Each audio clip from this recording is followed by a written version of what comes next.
Did you know that there are inmate firefighters who impact their communities every day by being on the front lines of wildfires among other community services? These inmates reside in fire conservation camps that were created by the CDCR. The CDCR is the California Department of Corrections and Rehabilitations, and they originally created these camps in 1950, right before World War II, to fill in the gap that the men would leave for war. Now, they were originally interim camps, but the first official camp was created in 1946, followed by 5 more camps in the 1980s in LA.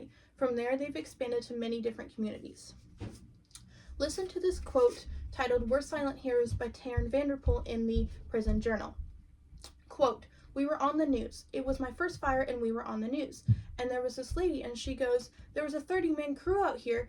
They did all of this. They saved my house. I'm so grateful. Thank you so much.'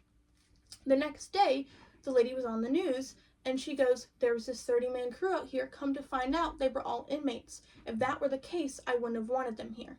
'Okay, next time we'll let your house burn down, lady.'" End quote. This comes to show that even though they serve their community, sometimes their community still does not want them. Inmate firefighters impact their community by responding to emergency and providing other departments aid. Despite their hard work, they are still often stigmatized and not given the support that they need. In this speech, we will look at how the fire camp operates, their impact on community, and the stigmatization they receive upon release. So for fire camp operations, to be accepted, you must not have any high criminal offenses such as arson, rape, or history of escape. And you also must have minimum custody status. You also have to be working off your 8-year or less sentence. You also have to be physically fit because you do have to go into a program with CAL FIRE that includes 4 days of class training and 4 days of field training. They do receive compensation, but it is fairly low compared to what a minimum wage worker would make. So look at Rhode Island's minimum state wage. It's $15. So for 8 hours of work at $15, you're making close to $120 for the day. Now compare this to the amount of money that the inmate firefighters make. They make anywhere from $5.20 to $10.24 for the day. And then they get an extra $1 on top of that for active emergencies. So if you look at the lowest skilled worker on a 24-hour shift during an active emergency, they are still only making about $30 for the day. Now, they do receive time off for their sentence, though, while going to these camps. An active fire crew, they receive 2 days off their sentence for every day that they work. Now, there are other workers, such as maintenance crews, cooks, and laundry workers in those camps. They receive a 1-to-1 ratio, but they do get a sense of freedom. Now, as far as how these inmate firefighters impact their community, the CDCR reports that they have 35 camps in 25 different counties, and they house over 1,800 inmates year-round. So they are able to impact many different diverse communities, and they are also able to cover a lot of ground when responding to emergencies.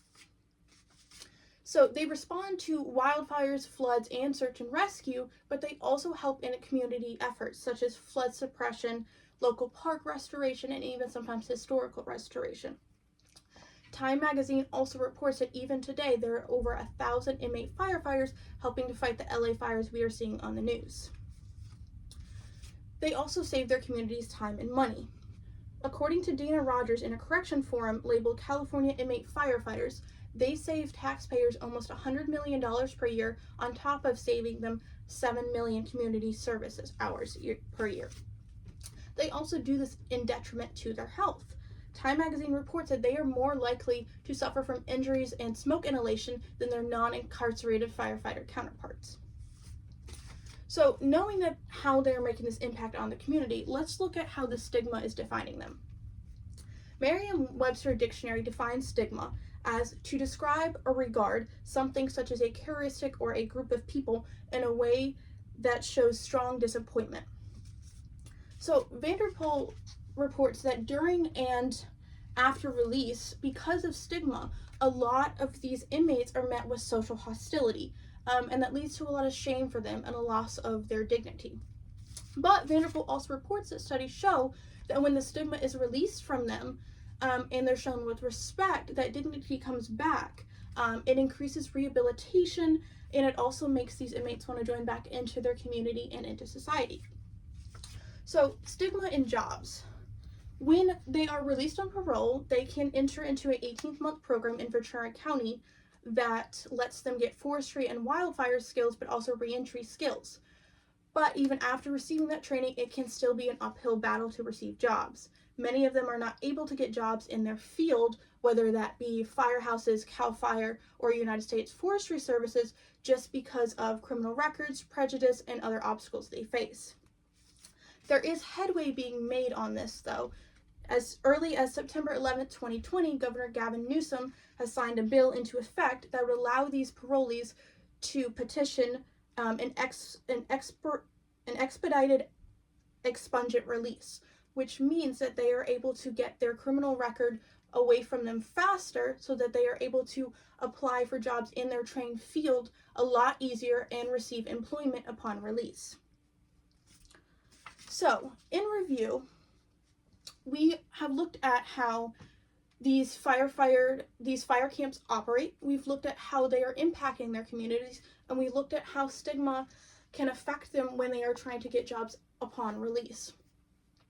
But even looking at all of this, it shows how important these firefighters are to their communities and their vital roles and resources that they are giving the communities. So next time you're watching the news and you see a fire, you might just be seeing an inmate firefighter.